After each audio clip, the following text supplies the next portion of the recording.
Let me get going here. To wrap up, hopefully, the lectures on inferring phylogenetic trees. Just as a reminder, in the last lecture we talked about character reconstruction and then applied the parsimony character reconstruction method to testing which phylogenetic tree was the best phylogenetic tree for a set of 4 taxa. And in the next lecture on Monday, we're going to start talking about the actual history and diversity and diversification of life, talking about in particular the really big picture, the overall structure of the tree of life itself, and the major lineages of organisms. Most of what we've been covering has been sort of indirectly related to the reading in Chapter 22. There's material in Chapter 22 that sort of backs up the things we've been talking about. There's also material in there that's independent of what we've been talking about. You really should, I listed as reading Chapters 22 and 25. The chapter you really have to know a lot of the detail in is Chapter 22. Focus on that, do the quizzes and other things to learn on it. And on Monday, we're going to do an in-class quiz. And one of the things we're going to cover in that in-class quiz, and I'll send out an email about this later today with instructions about, as Susan Keene said, a note card you can bring in, is going to be this one section in Chapter 22. So it's basically one page. Chapter 22.2, there's one section on testing the accuracy of phylogenetic methods. We're not going to talk about that in lecture, but you need to read it in the book. And then we're also going to ask you some questions on the beginning of the book itself, Chapter 1.1 and 1.2, which relate directly to the lectures we're going to do on Monday, and some of the stuff on Wednesday that relates to the major types of cells of organisms on the planet, the general structure of cells and some of the features of cells, because we're going to be talking about the early evolution of life and the major lineages of organisms. And you should have learned a lot of this in BIS2A and possibly in other courses, but you really need to understand some of those sort of major features of organisms and some of the other sort of general tree of life stuff that's in the first couple of pages of the book. And then starting pretty much on Wednesday, we're going to get into material that's covered in Chapter 26, and I'll give you some more guidance on exactly which parts of that you should learn and what details. I mean, you should read the chapter, but then in terms of what you need to remember from the chapter, I'll give you some guidance on that next week. And we're going to be posting some study guides as well for the different material that you can see what the major topics are and sort of guidance on how to study for the tests. What we're going to do today is really talk about phylogenetic inference and continue on what we were talking about in the last lecture and inferring a phylogenetic tree for those 4 taxa, and then talking about a few different aspects of character reconstruction and phylogenetic inference. We're going to talk about how you root a tree, so we're going to infer the best unrooted tree, and then we have to root that tree, so we're going to talk about that. We're going to talk about which characters are informative or not informative for phylogenetic inference. A related issue is character conflict, so which characters agree with each other, and you'll see what this means in a little bit. And then also a related issue is some of the assumptions that we've been making when doing this parsimony character state reconstruction and phylogenetic inference that we didn't really talk about. We're going to talk about some of those assumptions, and then hopefully right at the end or at the beginning of the next lecture, we're going to talk about an alternative approach to phylogenetic reconstruction, which is called likelihood reconstruction. So I'm going to review just a little bit of what we did in the last lecture, just to bring everybody back into the mood here. So again, we took this principle of parsimony and applied it to phylogenetic inference in this case, rather than just character state reconstruction. And again, what you do here is you compare multiple possible trees. So if you have a set of taxa, there are many different ways you can draw phylogenetic trees to relate those taxa. We are going to test among those different trees and give them each a score. The score is going to be based upon counting the minimum number of character state changes required for that tree given a set of data that we have in our data matrix. And the best tree, the most parsimonious tree, the one that wins, is the one that requires the fewest changes. So I pointed this out before, but I'm just going to point it out again. In lab, and in part of chapter 22 in the book, they're starting as their default with rooted trees and using rooted trees to test which tree is the best tree. And this approach has some benefits. One of the things you do when you do this approach is you build rooted trees and then you identify an outgroup. And you use information about the outgroup, in particular the character states in the outgroup, to tell you which of the character states in your in-group are ancestral and which are derived. And this can be very useful for many reasons, but it is making a very large assumption. And that assumption is that the character state in the outgroup has not changed. That is, the outgroup somehow has these ancestral character states. This alternative approach that we're doing in lecture is actually what most people do in practice in research these days, sort of replaced the outgroup-based method, which is to use these unrooted trees and not make any real assumptions about what the outgroup is when you infer the trees, or what the character states, the ancestral and derived character states were. And as I mentioned before, a benefit of doing the unrooted approach is that for any set number of taxa, there are fewer unrooted trees to compare and give scores to than there are rooted trees. So it makes the actual amount of calculation that you have to do a little bit less, or the comparisons that you have to do a little bit less. So again, we've covered this already, and I'm going to go through it quickly. The general approach is to draw possible trees. For 4 taxa, we can draw all possible unrooted trees. There are just 3 of them. Once you get to a lot more taxa, you can't draw all the possible trees, so you have to use tricks. We're not going to talk about those tricks. But so we're going to just assume you're going to draw all possible trees, and then you're going to take your data matrix, and for each character in your data matrix, you are going to score it on each tree. And each character on each tree is going to get a score that corresponds to the minimum number of changes required for that character on that tree. And then you're going to do this for every character on every tree, and you're going to sum up across all characters for each tree and pick the tree with the lowest score. Again, that's the most parsimonious tree. So here's the data that we used. 9 characters, DNA sequence data. So 4 possible bases, 4 possible character states for each of these characters, and 4 taxa. Relatively simple situation. Usually when you're doing phylogenetic analysis these days, you would have much more data and many more taxa, but we're just going to do the simple case so you understand the methods. And then you can just extend the methods to any data set after that. It gets more complicated, but the principle is the same. So here are the 3 unrooted trees for those 4 taxa. These are, remember, there are only 3 possible unrooted trees for 4 taxa. These are them for those 4 taxa.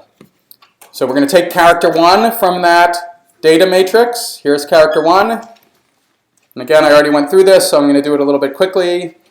And we're going to map the character onto each of the trees, and then we're going to take each character pattern on each tree, and we're going to ask what is the minimum number of changes required for that character on that tree. So here's character 1 on tree 1. We test all possible ancestral character states for that character on that tree. For this particular character, it only comes in 2 character states in the taxa we're looking at. So we only test 2 possible character states for the ancestral nodes in this tree. And the reason we do this is if you tested the other 2 DNA characters, in this case A or G, you would just require even more changes of character state to get to the data that we observe for these organisms. So there's no reason to even test those. They are guaranteed to be less parsimonious than one of the patterns where the character states you actually observe are in the ancestral character state patterns. So there are 2 character states and 2 ancestral nodes. 2 times 2 makes 4 possible patterns. These are the 4 possible patterns. We then make a count for each of them, how many character state changes we need. This one is the winning character state reconstruction. It requires 1 character state change. Any questions about this? Okay, so we did that for character 1 on tree 1. We now do character 1 on tree 2. There it is. There's the resulting pattern. Again, 1 step is the minimum number of character state changes required for character 1 on tree 2. We now go to character 1 on tree 3. You can sense a pattern, as I mentioned before, when you have 4 taxa and 3 of them have 1 character state and 1 of them has another character state. You can always come up with a pattern that requires just 1 character state change. So the minimum, whenever you see this type of pattern for 4 taxa, where 3 of them have 1 character state and 1 has another, the minimum is always going to be 1. You don't even need to do this reconstruction. The minimum is always going to be 1. So now for character 1, we have solved this first part of the problem. For tree 1, tree 2, and tree 3, each of them requires just a 1 character state change. Now we go to character 2. And you do this for character 2 on tree 1, tree 2, and tree 3. Now character 2 doesn't vary at all between the taxa we're studying. So you can come up with a situation when they don't vary in their character state, requiring no changes. It doesn't matter what the structure of the tree is. If everything has the same character state, you can draw the branches however you want. You can always say the ancestral nodes have the same character state as these organisms and therefore have no character state changes over time. So we get 0 whenever the character states are all equal. Now we go to character 3, and we keep marching our way through the characters for each of the possible trees. So character 3 is slightly different than character 1 and character 2. It has this alternative pattern where 2 taxa have G and 2 taxa have A.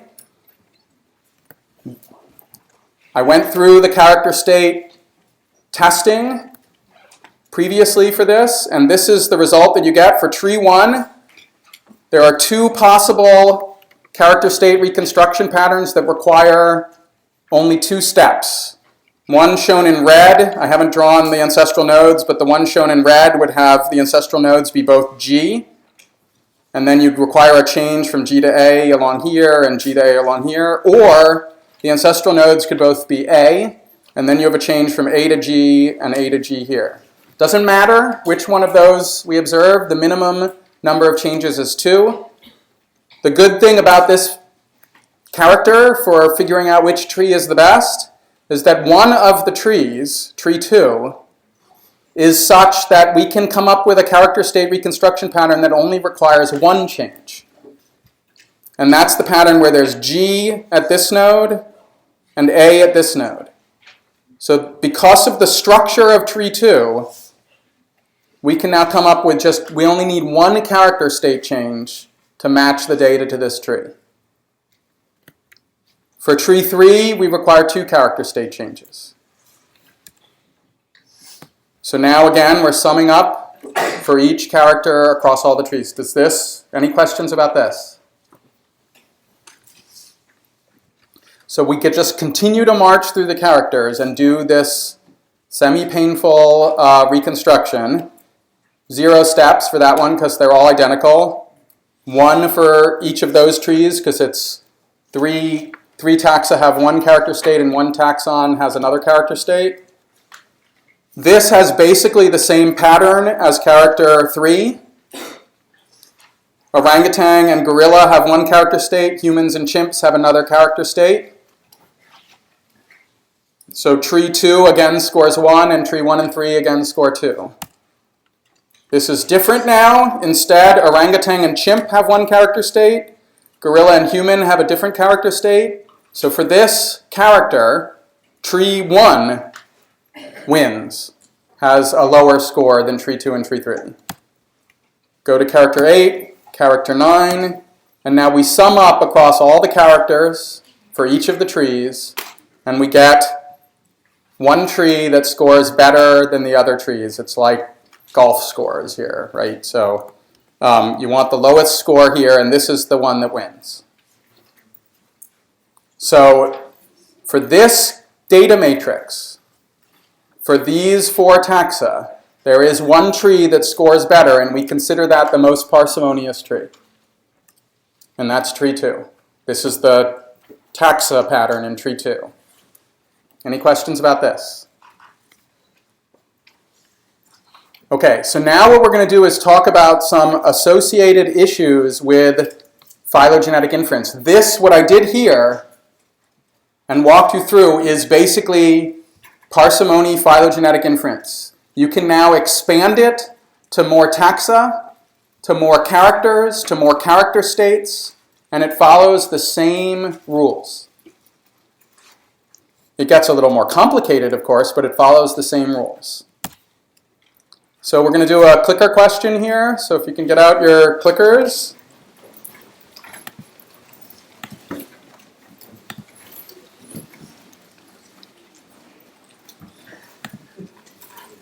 So here's a pattern for one particular character and the character states on this particular tree. So suppose we have, well, they might get it right. You can always change your answer. So you have this particular character pattern. Don't know. So for this particular character pattern, how many different patterns do we have to test for the ancestral character states on the nodes here to figure out which of the trees, which of the character state patterns requires the fewest steps?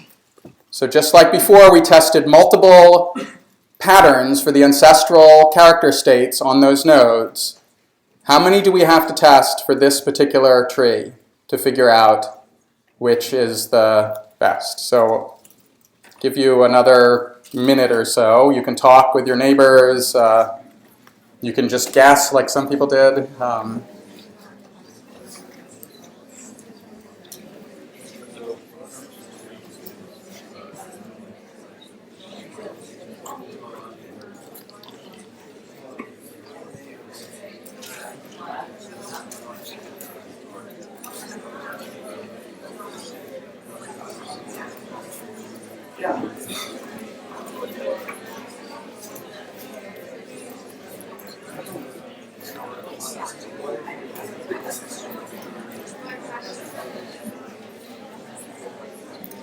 All right, another 15 seconds.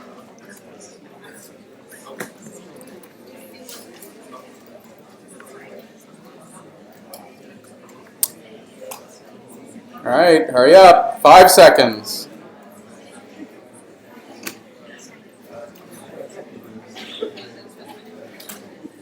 -2 seconds.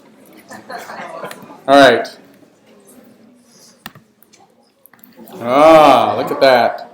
A lot of different answers here. So the correct answer is E. So let's look at this. Does anybody who answered E want to explain their answer? Yeah.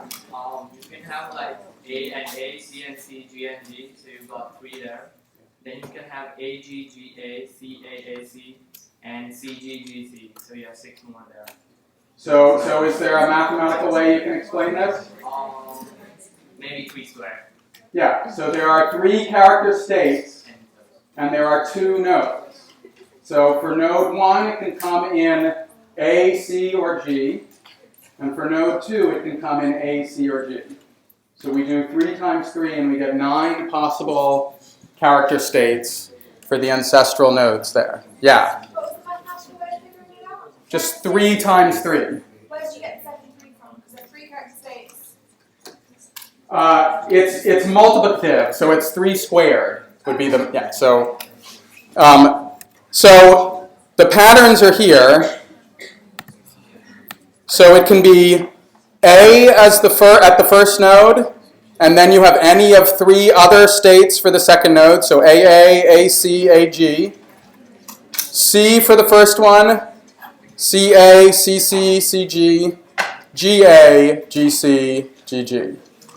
So what you do, the principle here is that you test the patterns for the ancestral character states for any character state that you observe in your data matrix, in your taxa for that particular character. Are there questions about this now? Does that make sense? If we had A, C, G, and T, how many possible patterns would there be? 16, right? So there would be 4 here and 4 there. It's 4 squared. 16 possible patterns. When we do analysis like this, for example, even when we're using DNA data, the DNA inside organisms codes in many parts of the genome code for proteins. Sometimes we analyze the protein data instead of the DNA data. Proteins come in 20 different amino acids at each site in the protein. So now you have 20 possible character states for each site, and an enormous range of possibilities, even for 4 taxa. And now imagine 20 taxa across thousands to hundreds of thousands of characters.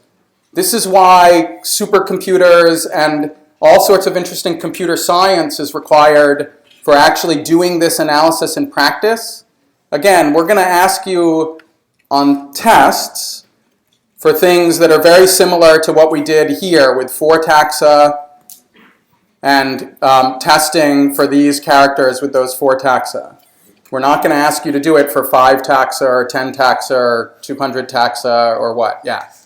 If you had more than those 2 nodes, say if you had 3 nodes, would you cube it instead of squaring it? Yes. So if you had 3 nodes, you allow for every possible character state at each of those nodes. So if you drew this out, you could draw all the possibilities, but mathematically what you do is number of character states raised to the exponent of the number of nodes. And when you have real trees like we work on, it's impossible to test all of those because there's just way more possibilities than there are that you could ever search through. So in fact, when people do this in practice, you use special search algorithms that don't scan through all possibilities. That's just impossible. But in practice, that's the principle behind it, is what we've done here in the class. Question. Yeah? So even though we've determined that's the most parsimonious, how do we know where to put the root? Or is it just That's what we're getting to right now. So good question. To think about for home, this may come up sometime as a quiz or test question, for example. For this pattern, what is the minimum number of steps required for that particular pattern on that data there? So think about that with that relatively simple tree. All right, so now to get to your question, the next thing we have to do now, we started with an unrooted tree, but when we're looking at phylogeny of organisms, we really care about rooted trees. We want to know which taxa are sister groups relative to each other. We want to be able to figure out where the monophyletic groups are in a particular set of data, and you can't do that until you root the tree. You need the rooting to tell you which things are sister taxa and where the monophyletic groups are. And so what you're going to have to do is figure out a way to root a tree. And the way, in general, we root these unrooted trees is to find an outgroup from the data, the taxa you have in your tree. So if you have 4 taxa, you try and figure out if one of those taxa could be considered an outgroup relative to the other ones. If you remember from class or from the lab, what an outgroup looks like on a tree is the outgroup lineage branches off in the evolutionary tree prior to the existence of the common ancestor of all the other taxa of the in-group. So I'm starting off with a situation that you should be able to figure out. We're not going to do a clicker question that will count for this, but just imagine this was a question on a test. Which of those 4 taxa, I've gotten rid of one of our taxa and replaced it with another one. Which of those 4 taxa would be a good candidate for an outgroup relative to the others? Mouse, right? Why? Does anybody want to explain why mouse should be? About there, I'm hearing many, yeah. They branched off like way back. Right, so the other 3 taxa are primates, mice or rodents. If you knew something about mammalian evolution, if you knew anything about the fossil record, if you knew anything about other data that we had for primates and mice, you would be able to figure out, probably, that the 3 of the taxa share a most recent common ancestor to the exclusion of the other one. Now that only works if you know something about the taxa there. So for a test, if we haven't taught a particular group of organisms, we're not going to assume you even know this, which you should know, but we're not going to assume that. But we might ask you on a test, if we've shown you a phylogeny with a group of organisms, we might show you something like this, and you're going to have to figure out if 3 of them are plants and 1 of them is, a squid or something like that. If we've talked about those organisms, you should be able to figure out and remember the phylogeny in order to root a tree like this.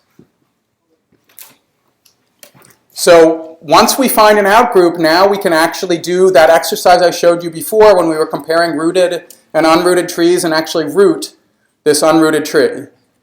So I'm going to do it now with the 4 taxa that we have there, and it turns out that there is external data that tells us that of these 4 taxa, the orangutan is almost certainly the outgroup relative to the other 3, just like mouse was. They're just a little more closely related than mouse was to the other ones, but it's still thought that orangutan is the outgroup. And so what we do is we now take orangutan, we draw a root going into the branch that connects orangutan to the rest of the tree, like we did before with rooting an unrooted tree, and now we root that tree. So here's another clicker question. We're going to do, if I can open this back up.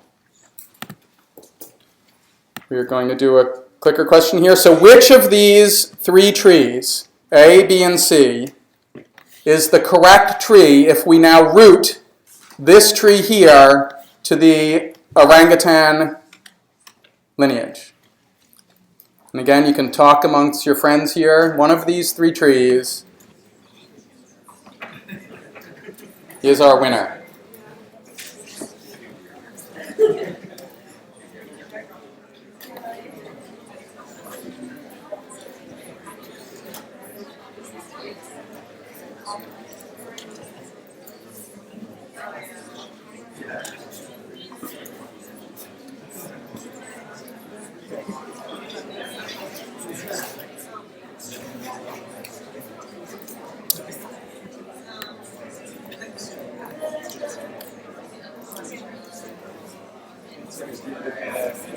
All right, another 15 seconds.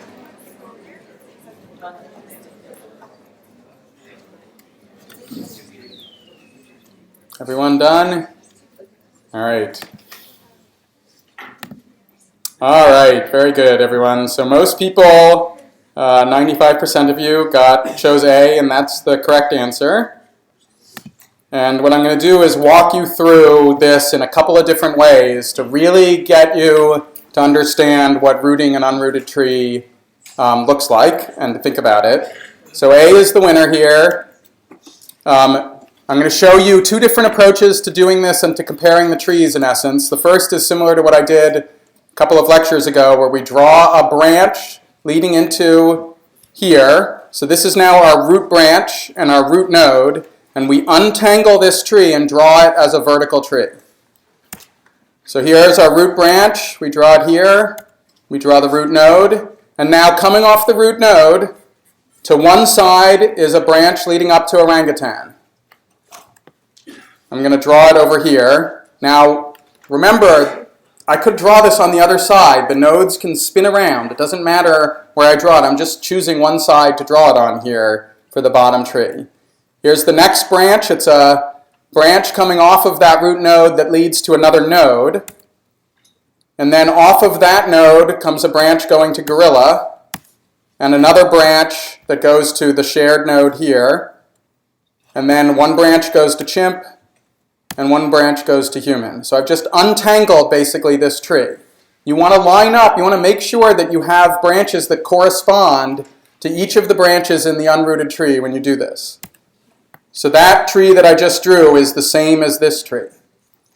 Are there any questions about this so far? Remember, you can rotate around each of these nodes. So I could have drawn here gorilla going off to the left, or gorilla going off to the right. It doesn't matter. That ball can spin around. It's not changing the meaning at all, which is on the left and which is on the right. Is there a question about this? Or oh, sorry, I didn't see you. Yeah. Would it be different if, say, the divisions of human and gorilla were switched on the unrooted tree? Yeah, of course. So if you switch, this is tree 2. If we used one of those other of the 3 possible trees, if we used tree 1 and rooted that tree, it would look different. Okay. That make sense? Yeah. Okay, so I'm going to just show you one more way to think about this, which is to now make sure you can double check, in essence, by taking your rooted tree and comparing each branch one at a time. So here's the root branch. The root branch, let's throw those away. There's the orangutan branch, and you should always be able to line up branches and nodes in some way that they're not crossing over anything. So here's a branch that goes to orangutan, throw that away. Throw away the next node. There's a branch. Throw away the next node. There's a branch going to gorilla, and so on. You should always be able to line up every single branch and node between the trees. That makes sense here? That's the sort of the way to double check whether or not you've rooted the tree correctly. And again, you can spin everything around. That's why I emphasized before that you have to be able to do these branch rotations in your head.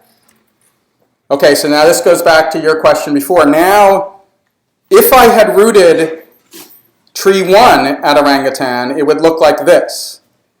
And if I'd rooted tree 3 at orangutan, it would look like this. So those are 3 different rooted trees now, different topologies.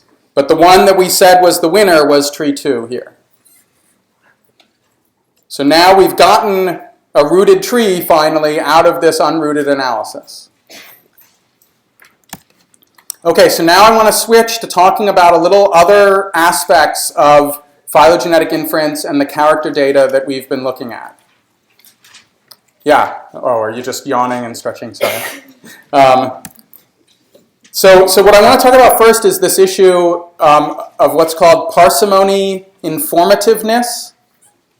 And what we want to do is look at whether or not characters, particular characters, so this is a concept applied to different characters in your data set. So columns in our data matrix. And we're going to ask, are those characters useful in determining which of the trees is better, that is, scores better than which other tree? So a character is going to be informative if there are differences in the scores between any of the trees, if any one of them scores better than the other ones. And the character is going to be uninformative if all of the trees score equally. So we're going to just go through the characters and see examples of this. So here's character 2. There was no variation in character 2, right? Everything was the same. All trees got a score of 0. So this character is uninformative. It does not allow us to distinguish among the different trees. Got a score, everybody got the same score. So this is a rule now. You can determine that a character is uninformative if there is no variation in that character between the taxa. So here's another character that turns out to be uninformative, which is character 1. There is variation here, but the variation does not allow us to distinguish among any of the trees, right? Each tree scored 1. They required a change, but they all required equal number of changes. And so another rule that we can come up with is if all taxa, if all of the taxa except one have one character state, and one of the taxa has another character state, like, oh, sorry, I'll just go back to this one, like this, then that's also not informative. There's, in essence, every tree pattern is going to require one character state change. So these are two sort of rules for identifying non-informative characters. No variation, and all the taxa are the same except one. And this is going to be very useful to you, in particular, if we gave you a data matrix. I could give you a data matrix of 100 characters. If only 2 of them were informative, you should be able to scan through that data matrix quickly and cross out the ones that are uninformative, and still tell me which tree is the best tree for that data. Because all you have to do is do the character reconstruction for the characters that are going to be informative. So here for our data set, we didn't have to go through all the characters, in fact. We could have taken the invariant characters, those 3, and thrown them away. And we could have taken all the characters that have just one taxon has one character state and everybody else has a different but the same as each other character state, and throw those away. So we actually only had to analyze 3 characters to figure out which tree was the best tree here. And again, I could have given you 100, and you should be able to figure this out reasonably quickly, which ones are informative and which ones are not informative. So there's a slightly different way of thinking about this. If we gave you more data, this would be important. So if we look at these characters that were informative, it turns out there's a rule that you can apply to everything that will tell you if a character is going to be informative. The character has to come in at least 2 character states, and each of those character states has to be present in at least 2 taxa. So here we have 2 character states, G and A, and each of them are present in 2 taxa. C and T each are present in 2 taxa, C and A each are present in 2 taxa. And if these were your character states, say across 4 taxa or 5 taxa or 6 taxa here, each of these patterns is informative, because there are 2 character states at least for each of them, and each are present in at least 2 taxa. So again, you should study this, because I can imagine there might be a question on a test where we give you a data matrix and you have to figure out a tree from it, for example. So again, there's the 2 character states, and it's pretty easy to quickly scan through data and find these, or to block out the uninformative ones, either way you do it. Make sense what we're doing here? So this is informativeness of individual characters. So actually we can modify this protocol that I outlined at the beginning for inferring phylogenies by adding a step. Don't do the phylogenetic analysis until you throw away the uninformative characters. You're just going to waste your time if you don't do that. And that's in general what people do with phylogenetic analysis, as we will see for some of the next lectures. When you're comparing a group of taxa and you want to figure out how they're related to each other, you have to find characters that match this type of pattern in order for them to be useful. Any questions about this? Okay. So, I already talked about this. So when you do this, it's important to realize that the total score that you get will be different. So before we had a total score for tree 2 of 7, because there were 3 characters that had a score of 1 for each tree. The winning tree is still the same, just the total numbers have changed here. So the important thing is not to give trees a score. The only important thing is to figure out which tree is better than which other tree. Right, so here's, when we block out characters, the winning tree gets 4. When we don't block out characters, the winning tree gets 7. But the difference between the trees is the same. Okay, so now we're going to switch to a very related issue, which is something called character conflict. So if you look at the characters in a phylogenetic analysis that are informative, that is the 3 of those 9 characters that we found out to be informative, you can ask a very simple question. Do they all give the same tree the best score? Or do they disagree with each other as to which tree gets the lowest score? If they disagree with each other, they have what is called conflict. The conflict is in which phylogenetic tree the different characters say is the best tree. So for our data, here we had 3 informative characters. 2 of them said tree 2 was the best tree. 1 of them said tree 1 is the best tree. When we add up the scores, tree 2 wins.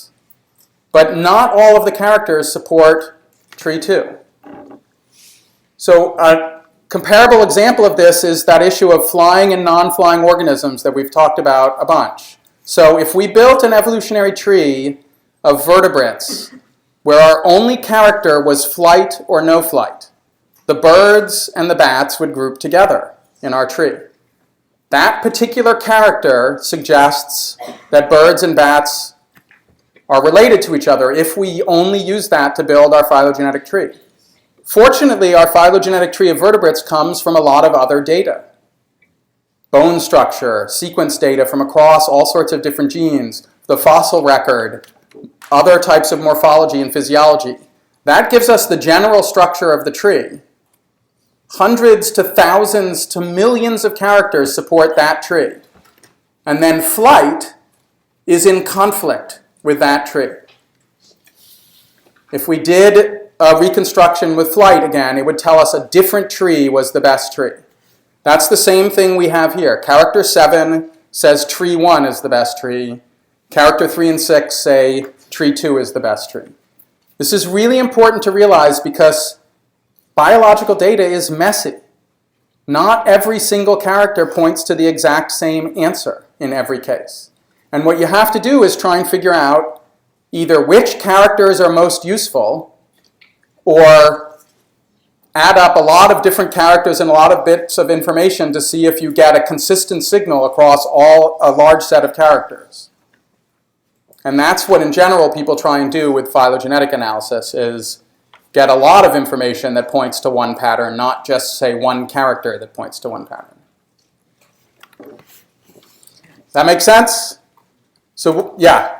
So in that case, would we just say the character 7 is in conflict with 3 and 6? Yes, sorry, yes, that's exactly what we would say. Character 7 is in conflict with character 3, and character 7 is in conflict with character 6. And character 3 and 6 are not in conflict with each other. They are in agreement, yeah. Oh, sorry, another stretcher. So what can we do when we have character conflict like this? We can gather more data. We can use alternative methods to analyze the data. There are many things we can do. And one of the things we can do, I'm going to talk about in the next couple of slides, something related to this.